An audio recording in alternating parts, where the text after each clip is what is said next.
সিরিয়ায় ইরানের কনসুলেট ভবনে হামলার ঘটনায় ইসরায়েলে পাল্টা হামলা চালানোর হুঁশিয়ারি দিয়েছে ইরান। ইসরায়েলে হামলার জন্য ড্রোন, কয়েক ডজন ক্রুজ মিসাইল এবং ব্যালিস্টিক ক্ষেপণাস্ত্র প্রস্তুত রেখেছে তেহরান। সম্ভাব্য হামলার আশঙ্কায় উচ্চ সতর্কতা জারি করেছে ইসরায়েল। হামলা না চালাতে ইরানকে হুঁশিয়ার করেছেন মার্কিন প্রেসিডেন্ট জো বাইডেন। উত্তেজনার মধ্যে যুক্তরাষ্ট্র, কানাডা ও ভারত সহ কয়েকটি দেশ তাদের নাগরিকদের জন্য মধ্যপ্রাচ্য ভ্রমণে সতর্কতা জারি করেছে। গাজায় ইসরায়েলের অব্যাহত হামলায় মৃত্যুর বাড়ছে। সুব্রত গাইনের রিপোর্ট। ১ এপ্রিল সিরিয়ার রাজধানী দামেস্কে ইরানের কনসুলেটে বিমান হামলা চালায় ইসরায়েল। এতে ইরানের সশস্ত্র বাহিনী, ইসলামিক রেভলিউশনারি গার্ডের ২ জেনারেল সহ ১৩ জন নিহত হন।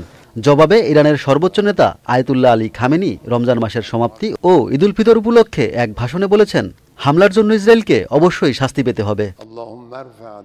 ব্রিটিশ সংবাদ মাধ্যম বিবিসি জানিয়েছে, ইসরায়েলে হামলার জন্য ইরান ১০০টিরও বেশি ড্রোন, কয়েক ডজন ক্রুজ মিসাইল এবং ব্যালিস্টিক ক্ষেপণাস্ত্র ব্যবহার করতে পারে। সম্ভাব্য হামলার প্রতিরোধে সর্বোচ্চ প্রস্তুতি নিচ্ছে ইসরায়েল। দেশটির প্রতিরক্ষা মন্ত্রী ও মন্ত্রিসভার সদস্যদের সাথে বৈঠক করেছেন প্রধানমন্ত্রী নেতানিয়াহু। ইরান জিপিএস ব্যবহার করে লক্ষ্যবস্তুতে যাতে হামলা চালাতে না পারে সেজন্য বিভিন্ন স্থানে এ সেবা বন্ধ করে দিয়েছে ইসরায়েল। হামলার আশঙ্কায় যুক্তরাষ্ট্র তাদের যুদ্ধজাহাজগুলো আবারও মধ্যপ্রাচ্য ঘিরে মোতায়েন করছে। ইসরায়েলকে বিশেষ ধরনের প্রতিরক্ষা যান আয়রন ক্লাড দেওয়ারও প্রতিশ্রুতি দিয়েছে যুক্তরাষ্ট্র। মধ্যপ্রাচ্য জুড়ে উত্তেজনার মধ্যে মার্কিন প্রেসিডেন্ট জো বাইডেন এক সংবাদ সম্মেলনে জানিয়েছেন, ইরান দ্রুতই ইসরায়েলে হামলা চালাতে পারে। ইসরায়েলকে রক্ষার প্রত্যয় জানিয়ে তিনি বলেন, ইরান সফল হবে না। তাই ইসরায়েলে হামলা না চালাতে ইরানকে কঠোরভাবে সতর্ক করেছেন বাইডেন। চলমান উত্তেজনার মধ্যে লেবানন থেকে সশস্ত্র গোষ্ঠী হিজবুল্লাহ দক্ষিণ ইসরায়েলে ৪০টি ক্ষেপণাস্ত্র হামলা চালিয়েছে। এ পরিস্থিতিতে যুক্তরাষ্ট্র, যুক্তরাজ্য, ভারত এবং অস্ট্রেলিয়া সহ বেশ কিছু দেশ তাদের নাগরিকদের জন্য মধ্যপ্রাচ্য ভ্রমণ সতর্কতা জারি করেছে।